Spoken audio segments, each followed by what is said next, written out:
On the night of the 8th of August, 1963, under thick darkness and silence, a Royal Mail train quietly traveled through the English countryside, completely unaware that history was about to be made on its tracks. The train had departed from Glasgow and was heading toward London, a routine overnight journey that carried letters, parcels, and something far more valuable. Inside one of the carriages were heavy canvas mail bags filled with cash, totaling nearly £2.6 million, an amount equivalent to over £67 million today. At the controls sat 58-year-old Jack Mills, a seasoned and disciplined train driver who had spent his life following railway rules without exception. As the engine raced through the night, everything appeared normal, with no warning of what lay ahead. Suddenly, a red signal light appeared at a remote railway crossing, forcing Jack Mills to make a decision he never expected to face at that location. The signal troubled Mills because Royal Mail trains were never meant to stop there, especially not in the middle of the night. Despite his doubts, Mills followed protocol and applied the brakes, bringing the train to a halt on an isolated stretch of track. The engine fell silent, surrounded by darkness and fog, as if the entire countryside was holding its breath. What Mills could not see was that this silence concealed a master plan, months in preparation, designed to execute the most audacious robbery Britain had ever witnessed. Months before this night, a group of well-known London criminals gathered secretly to plan a crime that would change their lives forever. At the center of the operation was Bruce Reynolds, a charismatic and calculating criminal determined to carry out a robbery without violence or gunfire. Reynolds possessed confidential information about the Royal Mail system, provided by a senior security officer whose identity remains unknown to this day. This insider revealed the existence of the High-Value Packages Carriage, or HVP, which transported large sums of cash between cities. On specific days, this carriage carried extraordinary amounts of money, making it the perfect target for a carefully timed robbery. Although Reynolds and his associates were skilled criminals, they lacked experience with trains, which posed a serious challenge. To solve this problem, they recruited another gang known as the South Coast Raiders, criminals experienced in railway thefts. With planners, drivers, spotters, and muscle, the gang grew to more than 15 members, each with a precise role. From the very beginning, the gang agreed on one rule: no guns would be used under any circumstances. The Royal Mail train itself was a moving post office, with 72 staff members sorting mail as the train raced through the night.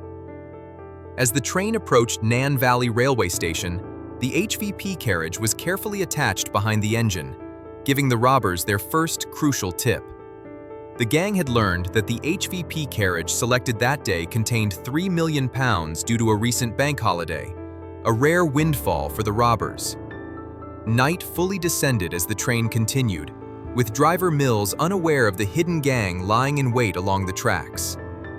Around 3 a.m., the gang sabotaged the signal at Sears Crossing, hiding the green light and powering the red with a battery.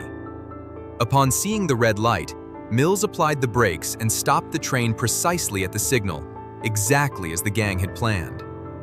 Mills's assistant, the second man, disembarked to use the line-side telephone, only to find the line had been deliberately cut by the robbers. As the second man turned back toward the engine, gang members emerged from the bushes, overpowering him with precise coordination. The robbers climbed onto the engine, attacking Mills and attempting to seize control while keeping their actions silent and controlled. With the engine temporarily under control, other gang members detached the first two carriages, including the HVP, to isolate them from the rest of the train. A retired railway driver brought in for the operation was tasked with driving the detached train to the pre-planned location, but quickly became nervous at the unfamiliar engine controls. The robbers forced Mills to regain consciousness and drive the train the 1 kilometer to Bridego Bridge, ensuring their plans stayed on schedule. At Bridego Bridge, the gang finally halted the train and prepared to unload the HVP carriage onto waiting vehicles below. The robbers broke open the HVP carriage doors, entering swiftly and efficiently to begin their extraction operation. 5 staff members inside were subdued with minor injuries, tied down with ropes, and left unable to interfere with the operation. Using a human chain, the gang passed 120 of 128 heavy cash bags from the bridge to a waiting truck below, leaving only a few behind due to time constraints. The operation had to be completed within 15 minutes, and every movement was precise, coordinated, and rehearsed. By the time the last bag was lifted, the gang had successfully transferred nearly all the cash to the truck, executing a nearly flawless heist. Before leaving, the robbers warned the tied staff not to move for 30 minutes, securing a small window for their escape. An Austin Lodestar truck and 2 Land Rovers waited nearby, ready to transport the cash and mislead any potential witnesses with duplicate number plates. With the cash loaded, the gang began their escape toward a pre-arranged safe house located approximately 43 kilometers away in Oakley Village. After a tense 45-minute drive, the gang reached their safe house, a rural hideout near Oakley Village, and felt a momentary relief. Inside the hideout, the robbers celebrated cautiously, counting and distributing cash while keeping watch on the VHF radio for police updates. Ironically, they played Monopoly using real money, a tense but darkly humorous celebration of their success. Unbeknownst to them, some fingerprints on the Monopoly board would later become the key to solving the case. Meanwhile, police quickly became aware of the robbery, initiating a manhunt within a 50-kilometer radius based on witness statements. Helicopters hovered above the area, and officers scoured the roads, turning the countryside into a scene of intense pursuit. Hearing the police over the radio, the gang's temporary joy turned into sudden panic as they realized the urgency to relocate.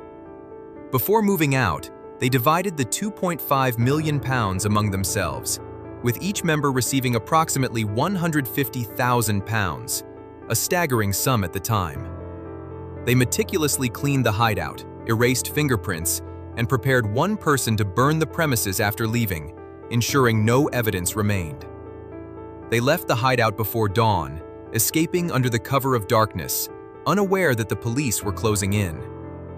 Police canvassed the area, questioning locals, checking fields, and using helicopters to trace the robbers' movements. A local resident reported suspicious activity near Oakley, providing a critical lead that brought the police closer to the hideout. Acting on the tip, police raided the hideout, discovering the cash, empty mailbags, and vehicles, a trove of evidence connecting the gang to the robbery. Investigators noticed fingerprints on the Monopoly board, which would later prove pivotal in identifying the criminals. The fingerprints matched existing criminal records, leading police to identify the majority of the gang within days. Within a short period, 14 out of 16 gang members were arrested, with only 2 evading capture: the replacement driver and the insider security officer. The court deemed the robbery the biggest of the century, sentencing most gang members to 30 years in prison, while the insider officer remained unidentified. Bridego Bridge became infamous, earning the nickname Train Robbers Bridge, a lasting reminder of the audacious heist.